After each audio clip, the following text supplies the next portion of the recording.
చట్టాల విలువ. జనవరి 3, 2026 ప్రపంచ చరిత్రలో ఒక చీకటి అధ్యాయంగా గుర్తుండిపోయే రోజు. అమెరికా అధ్యక్షుడు డొనాల్డ్ ట్రంప్ చేసిన ప్రకటన ప్రపంచాన్ని ఒక్కసారిగా షాక్కి గురిచేసింది. అమెరికా సైన్యం వెనుజులా రాజధాని కార్కస్లో రాత్రివేళ సైనిక ఆపరేషన్ నిర్వహించి ఆ దేశ అధ్యక్షుడు నికోలస్ మాడ్యురోను ఆయన భార్యను అదుపులోకి తీసుకుని అమెరికాకు తరలించిందని ట్రంప్ ప్రకటించాడు. ఇది ఒక సార్వభౌమ దేశంపై చేసిన ప్రత్యక్ష దాడి.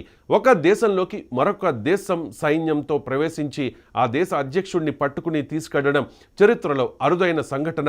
ఇది కేవలం వెనుజులా సమస్య కాదు, ఇది ప్రపంచంలోని ప్రతి చిన్న దేశానికి ఒక హెచ్చరిక. ఈరోజు వెనుజులా అయితే రేపు ఇంకెవరు అనే భయం సహజంగానే కలుగుతుంది. మాడ్యురో దంపతుల్ని న్యూయార్క్కు తీసుకెళ్లి అక్కడ మిలిటరీ బేస్లో ల్యాండ్ చేయడం, ఆయనపై ఫెడరల్ డ్రగ్ కేసులు పెట్టనున్నట్లు అమెరికా డిపార్ట్మెంట్ ఆఫ్ జస్టిస్ ప్రకటించడం అంతా ఒక పెద్ద రాజకీయ కుట్రగా కనిపిస్తోంది. అమెరికా వాదన ప్రకారం నికోలస్ మాడ్యురో అమెరికాలోకి అక్రమంగా డ్రగ్స్, ఆయుధాలు, మెషిన్ గన్స్ సరఫరా చేస్తూ ఉన్నాడని ఆరోపణలున్నాయి. 2020 నుంచే ఈ ఆరోపణలు ఉన్నాయని, ఇప్పుడు అవి మరింత బలపడ్డాయని అమెరికా చెబుతోంది.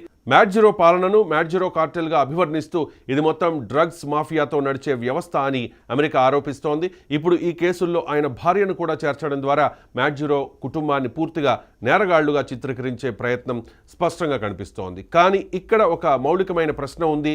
ఒక దేశ అధ్యక్షుడిపై ఆరోపణలు ఉన్నాయని చెప్పి ఆ దేశంలోకి సైన్యంతో చొరబడి అతన్ని బలవంతంగా తీసుకెళ్లే హక్కు మరొక దేశానికి ఉందా? అంతర్జాతీయ చట్టాలు ఏం చెబుతూ ఉన్నాయి? సార్వభౌమత్వం అంటే